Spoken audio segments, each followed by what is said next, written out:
नहीं हो तो हम जब तक व्यथित हैं तब तक चित्त की शुद्धि कैसे होगी। इसलिए हमारे दुखों का विनाश होना है। ये 3 प्रकार की जो पीड़ाएं हैं, चित्त की, वित्त की और पित्त की। कुछ पीड़ाएं चित्त की होती है, टेंशन जितना भी रहता है दिमाग में, जितने सोच चलते हैं, विचार चलते हैं। काशी में, वाराणसी में बैठे बैठे भी रोज फोन करना पड़ता है। लड़का कहीं उल्टा सुल्टा करेगा, लड़की उल्टा सुल्टा करेगी, बहू उल्टा सुल्टा करेगी, सबकी चिंता यहाँ आने के बाद भी रहती है।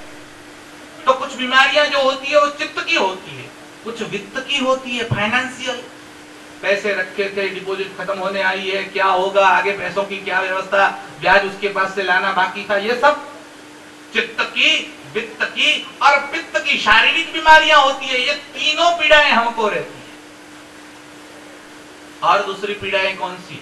अगर आप सोचने जाओ तो 3 ही दुख होते हैं। एक दुख ऐसा है वो गर्भावस्था का है, जन्म का दुख है। जन्म लेने से पहले आपकी और हमारी क्या स्थिति थी? मां के गर्भ में, अब तो आपके साथ सब व्यवस्था है सोनोग्राफी आदि की, पता है सबको। हमारे यहाँ तो गर्भस्तुति में, भागवत में भी आया है, गर्भोपनिषद में भी आया है, और हमारे यहाँ गरुड़ पुराण आदि अलग अलग पुराणों में भी ये बात आई है। गर्भ में जब बच्चा होता है तो वो बालक अपने पैर ऊपर होते हैं और सर नीचे की ओर होता है।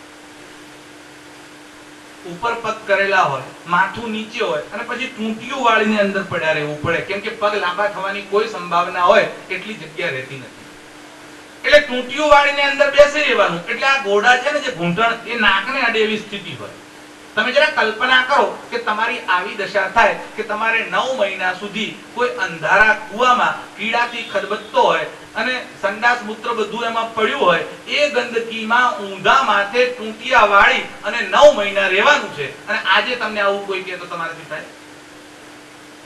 9 મહિના છોડો, 9 કલાક સહન ન થાય આવી સ્થિતિ થાય, અને છતાં 9 મહિના સુધી આ દુઃખ જીવ માત્ર આપણે બધાએ સહન કર્યું છે। हम सबने ये 9 महीने तक सहन किया है, और 9 महीने तक ये सहन करने के बाद भी परमात्मा की कृपा ऐसी है कि गर्भ से बाहर आते ही वो सब हम भूल जाते हैं, कुछ भी याद नहीं उसमें से।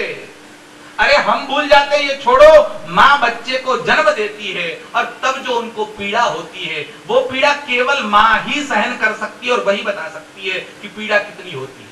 बच्चे का जन्म होना ये साधारण घटना नहीं है, इतनी बड़ी घटना और इतना बड़ा कष्ट होता है। गुजराती में केवुं ने तो नाकमांथी नाळिયેર काढवा जेवी वात छे।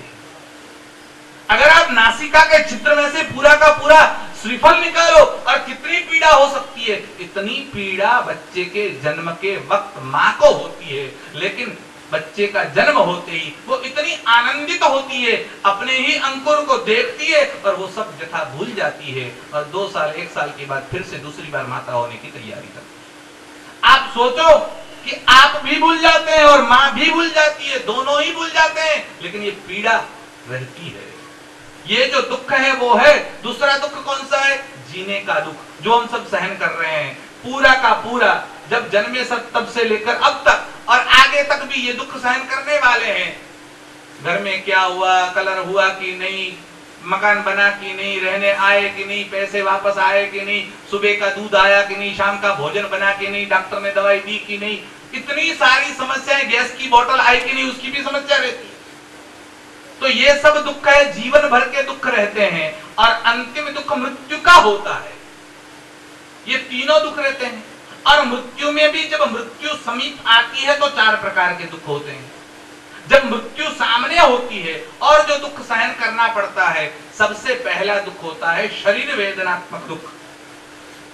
गरुड़ पुराण लिखता है कि एक साथ में 1000 बिच्छू अगर डंस मारे और जैसी पीड़ा होती है, इतनी पीड़ा मरण के वक्त साधारण जीव को होती है। देखिए, साधारण जीव को होती है, जो जीते जी परमात्मा की प्राप्ति के लिए प्रयत्न करता है, जो धर्म के अनुसार चलता है और जो राम नाम का स्मरण करता रहता है, उसको ये पीड़ाएं सहन नहीं करनी पड़ती। लेकिन साधारण जीव को शरीर का वेदनात्मक दुख होता है।